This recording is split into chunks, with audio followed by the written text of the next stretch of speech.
나라에서 이렇게 거래를 하라고 말을 하는 게 시그널이라고 생각을 하거든요. 내가 준비가 되면 그게 시기라고 생각을 하는데 사야 될 타이밍이다 하면 좀 늦었다라고 저는 생각이 들어요. 그래서 미리 준비를 하시고 상반기에 건물을 조금 알아보셔서 하반기에는 계약을 할 수 있는 준비가 좀 되셨으면 좋겠습니다.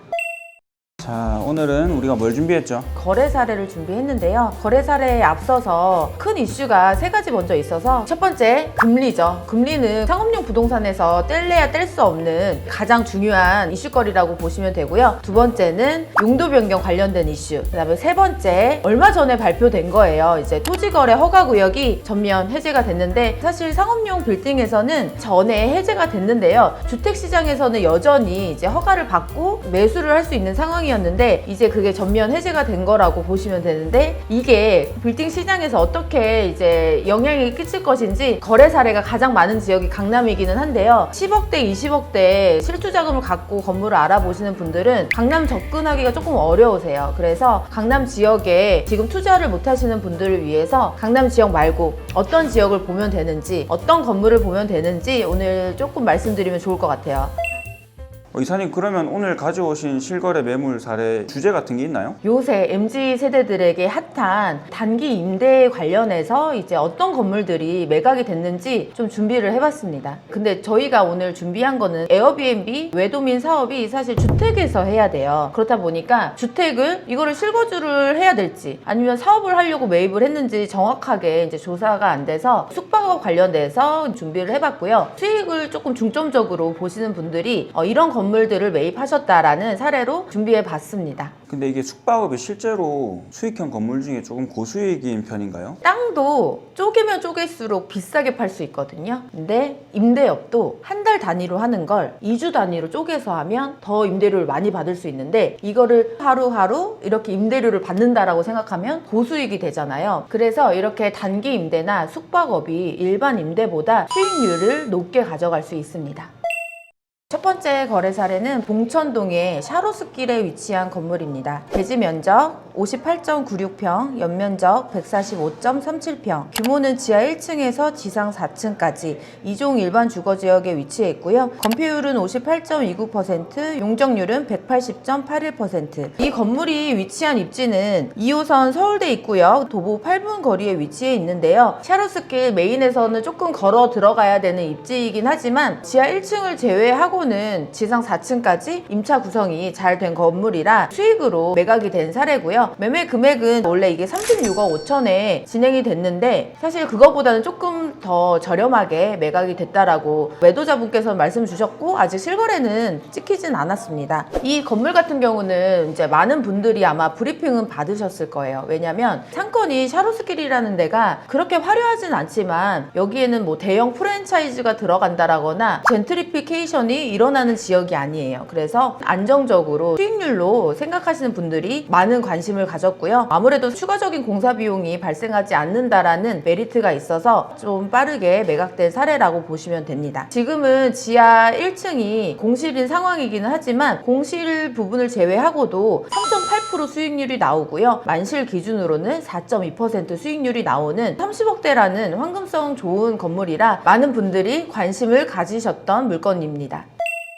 네, 많은 분들이 좋아하는 상권이죠. 연남동에 위치한 건물입니다. 대지 면적 77.44평, 연면적 143.03평, 규모는 지하 1층에서 지상 4층까지 총 5개층 건물이고요. 2종 일반 주거 지역에 위치해 있고 건폐율은 57.65%, 용적률은 161.57%. 71년도 준공된 건물이라 노후화가 많이 되긴 했지만 지하 1층에서 지상 4층까지 올근생으로 리모델링이 완료가 된 건물이고요. 이 건물의 셀링 포인트 중에 하나는 추가적인 리모델링이 필요 없는데 이 건물이 평당가 6천만 원에 저렴하게 급매로 매각된 사례라고 보시면 됩니다. 사실 연남동 메인 상권에서는 조금 떨어져 있기는 하지만 메인 상권이 워낙 비싸고 위로길은 지금 수익형 건물들이 1억 이상으로 팔리고 있는 상황이고요. 보시면 바로 앞 건물이 지금 평당 1억에 나와 있고요. 뒤에 뭐 옆에 보시면 8천에서 9천대 건물이 나와 있고 밸류업이 필요한 소소한 건물들도 지금 6천에서 8천 사이로 매각이 된 사례가 많은데요. 이 건물은 추가적인 공사 비용이 들지 않고 수익형 건물인데 평당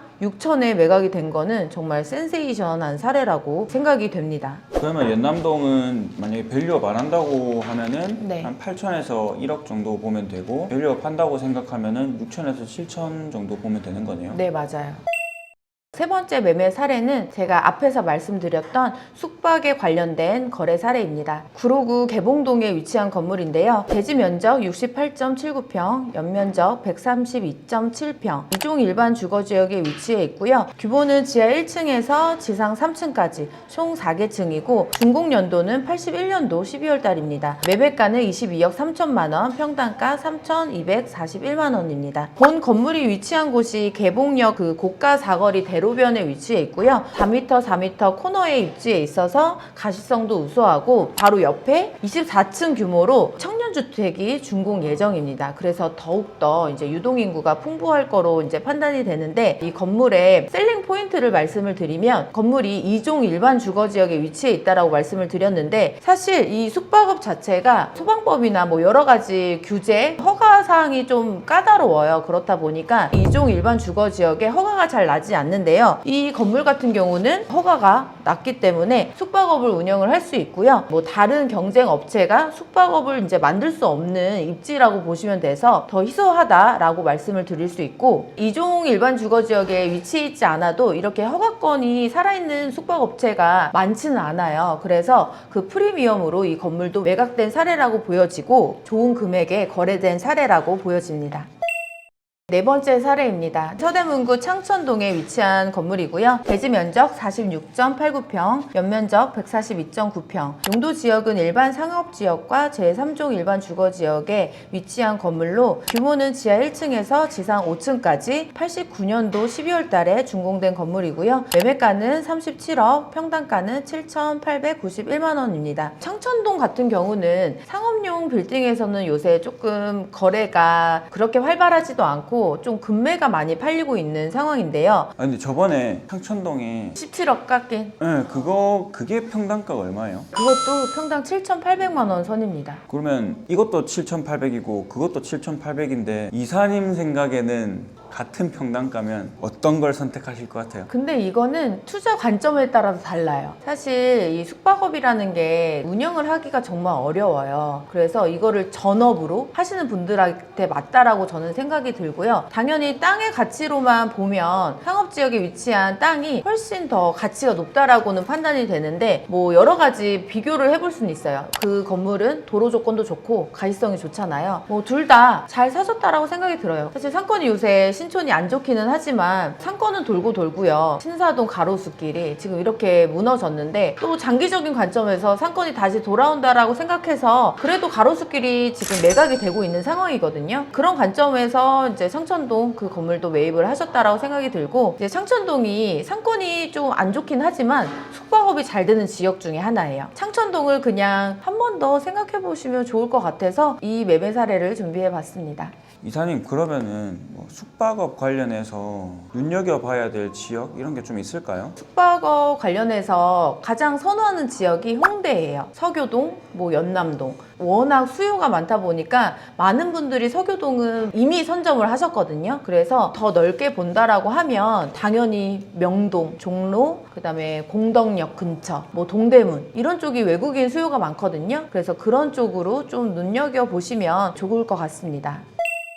두 가지는 일반 수익형 건물을 말씀을 드렸고, 두 가지는 숙박업에 관련된 수익형 건물을 준비해 봤는데요. 앞서 말씀드렸던 요새 부동산 이슈에 대해서 한 번 더 말씀을 드리면, 금리 같은 경우는 1월 달에 동결이 됐고 2월 25일 날 한 번 더 금리 발표가 있는데, 사실 이때 동결이 될지 인하가 될지는 정확하게 모르겠지만 경기가 계속 안 좋다 보니까 금리 인하가 돼야 되는 건 뭐 시기의 문제지 인상을 할 수 있는 상황은 아니라고 판단이 돼서 하반기로 갈수록 금리는 인하가 될 거라고 생각이 돼서 이런 수익형 건물들이 더 인기가 많아질 거라고 생각이 들고, 요새 문의 주시는 분들께서 리모델링비 크게 안 들이고 건물을 매입하시겠다라는 분들이 많아졌어요. 그래서 저희가 발빠르게 수익형 건물을 엄청 찾아내고 있습니다. 그래서 많은 분들이 지금 제가 준비한 물건들을 보고 계시는데, 이런 건물들은 저희 부동산만 있는 게 아니잖아요. 많은 분들이 또 관심을 갖고 보시기 때문에 수익형 건물들이 빠르게 매각이 될 거라고 판단이 되고요. 2월 말에 용도 변경 이슈가 이제 명확해지기 때문에 주택을 갖고 계시는 분들이 매각을 조금 더 수월하게 하면서 거래량이 좀 많아질 거라고 이제 또 생각이 들고, 토지거래 허가구역이 전면적으로 해제가 됐잖아요. 일부분은 이제 해제가 되진 않았지만 나라에서 이렇게 거래를 하라고 말을 하는 게 시그널이라고 생각을 하거든요. 주택시장이 이제 거래가 조금 활발해지면 아무래도 그 주택에서 그 돈이 아마 투자할 곳으로 갈 거라고 생각이 드는데, 그 중에 하나가 이렇게 상업용 빌딩으로 넘어올 거라고 생각이 들거든요. 금리 인하 시그널에 발 맞춰서 많은 거래가 일어나면 또 공급과 수요 법칙에 의해서 또 가격이 상승할 수 있는 여지가 있다라고 저는 생각이 들어서, 상반기에 건물을 조금 알아보셔서 하반기에는 계약을 할 수 있는 준비가 좀 되셨으면 좋겠습니다.